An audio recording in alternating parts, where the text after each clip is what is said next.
India so changing ఉంది that Pakistan మీద. So చాలా ప్రెజర్ ఉంటుంది పాకిస్తాన్ మీద. అంటే బేసికల్లీ మనకి వాళ్ళకి ఒక దాయదుల పోర్లా ఉంటుంది. సో ఆ సిచ్యువేషన్ లో మీరు బ్యాటింగ్ వెళ్ళారు, ఎట్లా అనిపించింది? నా మైండ్ లో ఆ సిచ్యువేషన్ లో నేను జస్ట్ కంట్రీకి రిప్రజెంట్ చేస్తున్నట్టు మైండ్ లో ఊహించుకున్నాను. సో ఐఎమ్ యాక్చువల్లీ కంట్రీకి ఇండియాకి ఆడుతున్నాను. సో ఆ టైంలో నేను కూడా ప్రెషర్ లో ఉంటే 3 వికెట్స్ పడిపోయినాయి. సో అక్కడ నేను ప్రెషర్ లో ఉంటే ఐఎమ్ నాట్ ఓన్లీ అంటే ఒక్కరిని కాకుండా దేశాన్ని మొత్తం కింద పెడుతున్నట్టు అనిపిస్తుంది. సో ఆ టైంలో నేను అదే ఉంచుకున్నాను, దేశాన్ని ముందు తీసుకుని ఈ టైంలో నేను స్టెప్ ఇన్ చేయాలి, లేదంటే మొత్తం హోల్ కంట్రీ వినో పాకిస్తాన్ హౌ హార్డ్ అంటే వాళ్ళు ఎంత గట్టిగా వస్తున్నారు మన మీద అని. సో ఆ టైంలో నన్ను నేను బ్యాక్ చేసుకుని కంట్రీని ఒకసారి మైండ్ లో పెట్టుకున్నాడు. మీ వరుసగా 3 వికెట్లు పడ్డ తర్వాత మీ ప్లాన్ ఆఫ్ యాక్షన్ ఏ విధంగా ఉండే? టీం నుంచి మీకు ఎట్లాంటి సూచనలు వచ్చాయి? మీరు అప్పుడు ఎట్లా ఆడాలనుకున్నారు? అసలు జస్ట్ నేను ఒకటే ఆ టైంలో జస్ట్ కంట్రీకి చెప్పాను కదా, జస్ట్ కంట్రీని గెలిపించాలి, కంట్రీని ఊహించుకుంటేనే ఆ సిచ్యువేషన్ వాళ్ళు హార్డ్ వచ్చారు నా మీద, పాకిస్తాన్ వాళ్ళు చాలా హార్డ్ వచ్చారు. బట్ ఆ టైంలో నేను కామ్గా ఉన్నా, జస్ట్ గెలిపిస్తే ఎవ్రీథింగ్ విల్ బి ఓకే, అంటే గెలిపిస్తే అన్ని సెట్ అయిపోతాయి. సో మైండ్ లో ఒకటే ఉండే, just I want to win my country. So మొదటి నుంచి కూడా మ్యాచ్ లో పాకిస్తాన్ ప్లేయర్స్ మన ఇండియా ప్లేయర్స్ ని కామెంట్ చేస్తూనే ఉన్నారు, ఆడియన్స్ కావచ్చు, అందులో దీనికి సంబంధించి ఏం చెప్తారు? ఈ మ్యాచ్ ద్వారా సమాధానం అనుకోవచ్చా స్లెడ్జింగ్ పైన? అఫ్ కోర్స్ పాకిస్తాన్ అంటే ఈ మన ఆపరేషన్ సింధూర్ తర్వాత ఇంకా చాలా హార్డ్గా వచ్చారు వాళ్ళు మా మీద. మేము ఆడేది game, it's just a sport. So ఆ టైంలో ఎమోషన్స్ తీసుకుని ఆడితే స్పోర్ట్ ఆడలేము. సో ఆ టైంలో నేను కామ్గా ఉండి ఐఎమ్ సో పేషెన్స్ చాలా అన్నారు, చాలా విధంగా చాలా చెప్పారు. బట్ కెమెరా ముందు అవన్నీ నేను ఇప్పుడు చెప్పలేను. బట్ ఆ టైంలో నేను కామ్గా ఉండి రిజర్వ్ ఉండి ఐ నో ఓన్లీ బ్యాట్ తోనే మనం గెలిపిస్తే ఎవ్రీథింగ్ విల్ బి అంతా ఇంకా కామ్ గా అయిపోతారు వాళ్ళు.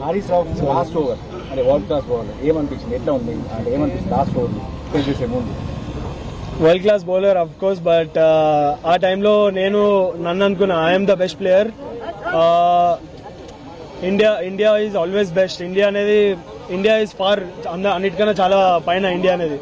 సో ఒకసారి నేను ఇండియాకి ఆడుతుంటే ఇవన్నీ బెస్ట్ బౌలర్ ఇలా చేస్తాడు అలా చేస్తాడు నా మైండ్ లో ఏం లేదు. ఓన్లీ ఆ టైంలో ఓన్లీ ఒక కంట్రీ వచ్చింది, just I want to win the game అంతే.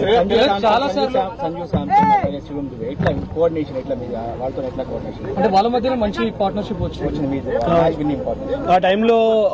నేను చెప్పా ఏమైనా ప్రెషర్ ఉంటే నేను అబ్జర్వ్ చేసుకుంటాను, బట్ మీరు ఒక ఎండ్ నుంచి జస్ట్ స్ట్రైక్ రొటేట్ చేయండి, నెక్స్ట్ వేరే ఎండ్ లో ఏం ప్రెషర్ లేకుండా నేను క్యారీ చేస్తాను వికెట్ ని అని చెప్పి సంజుని చెప్పాను. సంజు కూడా చాలా క్యామియో చాలా ఇంపార్టెంట్ ఆ టీమ్ కి ఆ టైంలో. నెక్స్ట్ దుబే వచ్చాడు. దుబే వాజ్ స్లైట్లీ కొద్దిగా ప్రెషర్ లో ఉండే స్టార్టింగ్ లో, తర్వాత ఇన్నింగ్స్ చాలా బాగా బిల్డ్ చేశాడు. సో దట్ హెల్ప్ నాకు పర్సనలీగా యాజ్ ఎ పార్ట్నర్షిప్ హెల్ప్ అయింది, also for the country.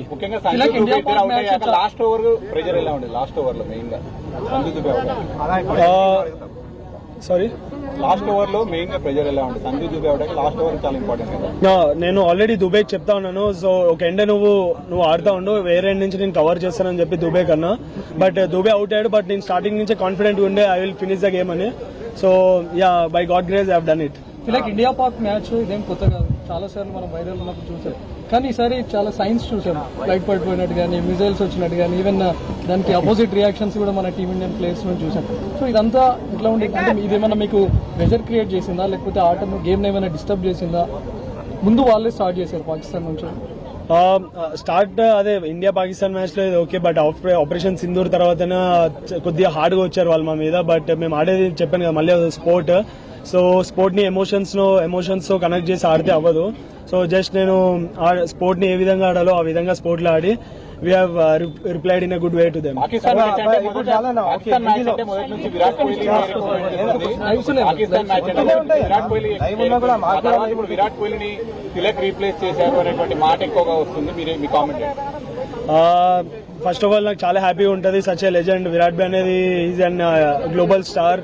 So చిన్నప్పటి నుంచి నాకు కూడా కాదు, చాలా ఇండియాకి ఇన్స్పైర్ చేశారు. సో అట్లాంటి మంచితో నన్ను కొలుస్తారంటే ఇట్స్ నాకు చాలా ప్రౌడ్. బట్ నా ఐఎమ్ హ్యాపీ దట్ నేను ఇండియాకి ఏషియా కప్ గెలిపించా, బట్ నేను క్రికెట్ స్టార్ట్ చేసింది వరల్డ్ కప్ 2011 వరల్డ్ కప్ గెలిపించిన తర్వాతనే క్రికెట్ స్టార్ట్ చేశా.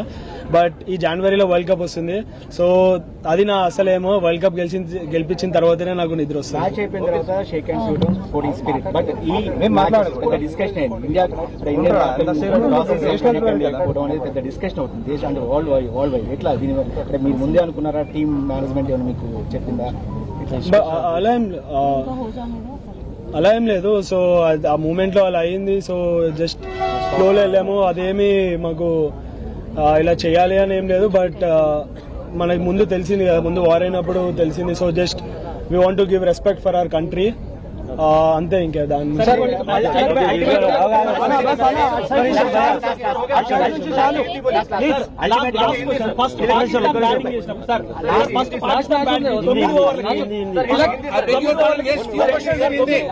పాకిస్తాన్ ఫస్ట్ బ్యాటింగ్ చేసినప్పుడు 9 ఓవర్లకి భారీ స్కోర్ చేసింది. సో అదే సిచ్యువేషన్ కొనసాగితే దాదాపు 170, 180 వెళ్తాది అనుకున్న సమయంలో మన ఇండియన్ బౌలర్స్ కావచ్చు కట్టడి చేశారు. స్ట్రాటజీ ఎట్లా అవలంబించారు? ఏమనుకున్నారు? 9 ఓవర్స్ వాళ్ళు భారీ స్కోర్ చేశారు కదా, అదే టెంపో కంటిన్యూ అయితే 180 దాకా వెళ్ళింది. సో తక్కువ చేశారు కదా, దానికి సంబంధించి ఎట్లా స్ట్రాటజీ చేశారు?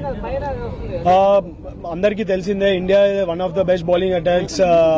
సో టైంలో అవుతుంది, వాళ్ళు స్ట్రాటజీ ప్లానింగ్ అన్ని చేసే వస్తారు. సో ఫస్ట్ 2 games ఓడిపోయారు. సో థర్డ్ గేమ్ అంటే వీ నో దట్ వాళ్ళు చాలా హార్డ్గా వస్తారు మా మీదని మేము ఎక్స్పెక్ట్ చేసాం.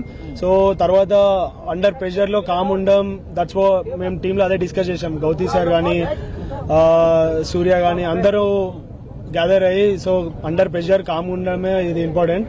సో మా బేసిక్స్ మేము బ్యాక్ చేసుకున్నాం and we have executed well.